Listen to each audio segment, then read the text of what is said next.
As a fan of A Song of Ice and Fire, people are always complaining about George R.R. Martin and how he's taking an eternity to finish his books. How long has it been now? Nearly 14 years? How does the story end? What's going to happen to the characters? Is it going to be an improvement over the debacle of the TV show? People are wondering if George will live long enough to let us know, and if we will live long enough to find out. Well, I'll take that 14 years, and I'll raise you by a factor of 10, because fans of God and architecture have been waiting since 1882 for the Sagrada Familia to finish construction. The Sagrada Familia is a basilica in Barcelona, Spain, designed by the famed architect Antoni Gaudí, who took over the construction from Francisco de Paula de Villa in 1883 and oversaw construction till his death in 1926, nearly 100 years ago. Despite this, it is a major tourist attraction and the most visited monument in Spain, and widely considered his masterpiece. It's perhaps the most quintessential example of Gaudí's unique architectural style. Between 1908 and 1914, Gaudí prepared for the basilica through the construction of the Colonia Güell. It was designed using an inverted 3D scale model of the whole church using strings, potentially the first of its kind in architecture. He took this type of design further than any other architect. Maybe I should give up on AutoCAD and get that on my CV. Foreshadowing what was to come, Gaudí finished construction of the crypt and left the project unfinished. Though the apse crypt of the Sagrada Familia was completed by the time his predecessor, de Villar, resigned on 18th of March 1883, Gaudí undertook a drastic redesign away from the standard Gothic original. The crypt was finally complete nearly 100 years later in 1981, and now houses the tomb of Gaudí. Further than being highly decorative and expanding on the traditional Gothic aesthetic, it was a marriage of innovations using natural light and meeting the architectural standards of ventilation of the time. The construction period of the Sagrada Familia has outlasted not only 2 world wars, but the Spanish Civil War, beginning in 1936, which caused massive disruption to the project. Many of Gaudí's original models and blueprints were destroyed, leaving subsequent architects with an incomplete understanding of his designs. Construction continued at a snail's pace due to a lack of funding, changes in construction techniques, and the need to maintain authenticity to Gaudí's original vision. However, nowadays the construction is funded by ticket sales and private donations. Even during his life, it was slow going, and when asked about the protracted construction process, Gaudí remarked, "My client is not in a hurry," reflecting his great religious faith. It reminds me of the film The Agony and the Ecstasy, about the painting of the Sistine Chapel ceiling. How you can't rush art, especially for the latest in a long line of masterpieces for the glory of God in the tradition of Michelangelo or Mozart's Requiem Mass. Inside the basilica, the columns are designed to look like tree trunks, and the stained glass windows bathe the church in multicolored light to create a beautiful place of worship. The stained glass windows, commissioned in 1999 by Joan Villagrau, an expert whose windows can be seen in many places around Catalonia, as well as some of the most important cities in Spain and Switzerland, Argentina, the Netherlands, and Andorra.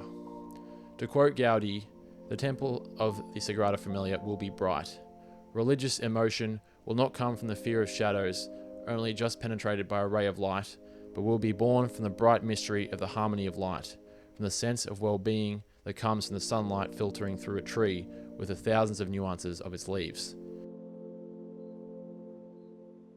Through symbolic decoration, he aimed to achieve the greatest spiritual efficiency, as he called it.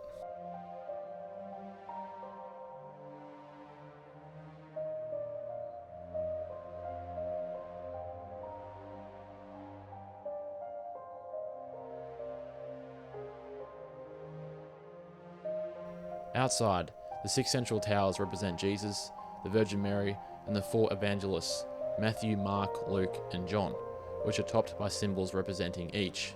The tallest tower is for Jesus, with a 4-armed cross at the peak, and sculptures of the tetramorph, man, lion, ox, and eagle for the gospel writers, and a shining star for Mary.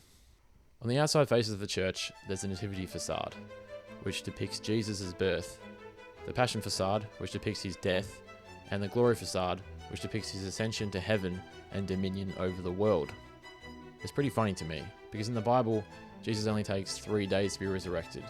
But since the passion facade's construction began in 1954, we've been waiting 71 years and counting to see that vision realised.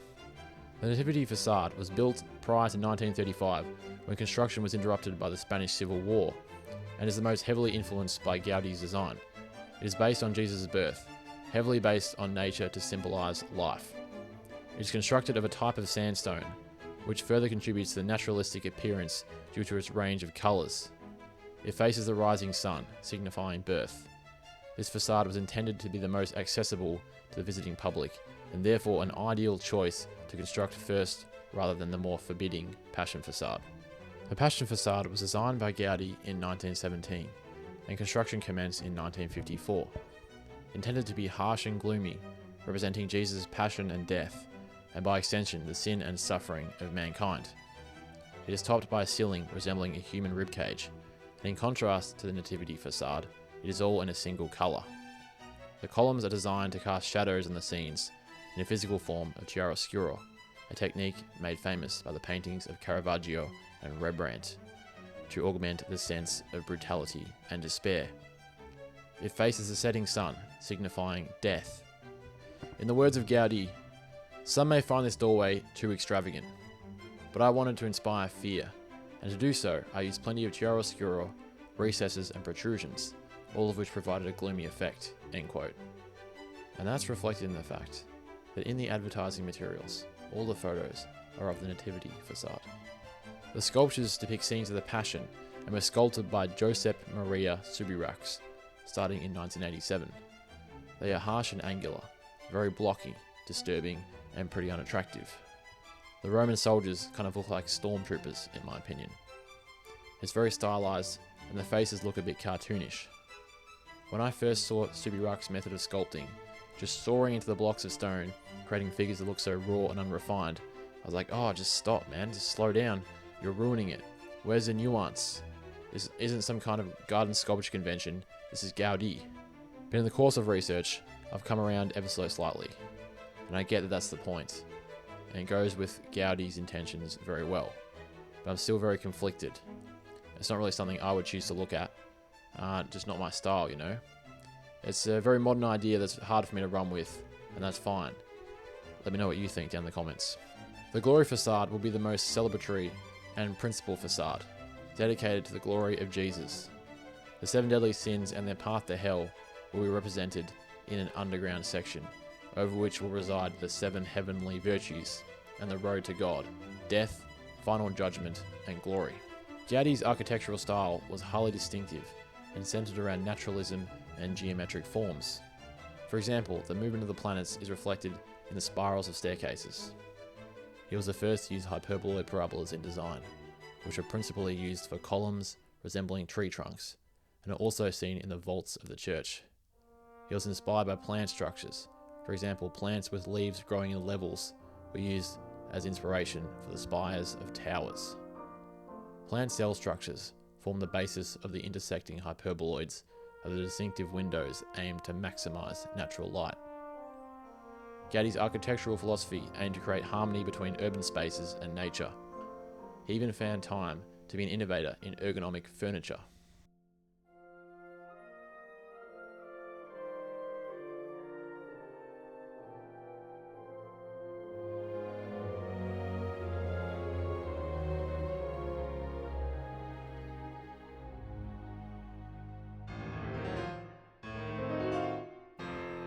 Gaudi was a man of great faith and is now on the path to sainthood. Through the works of others, his original vision is being realised long after his death. The emergence of modern technology and 3D modelling has sped up the process significantly. In 2005, the Nativity facade, the crypt and the apse were recognised with UNESCO World Heritage.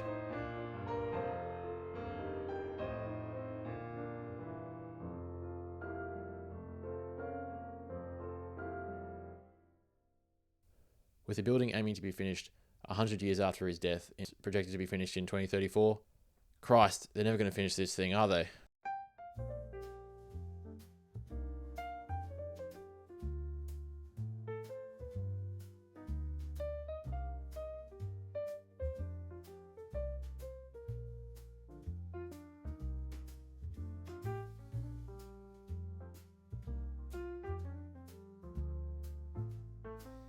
yeah, so basically on this channel, we're looking at doing art, culture, history, engineering, archaeology. So if you want me to cover any topic, drop it down below in the comments. Chuck me a subscribe while you're at it. And have a good one, guys. Cheers.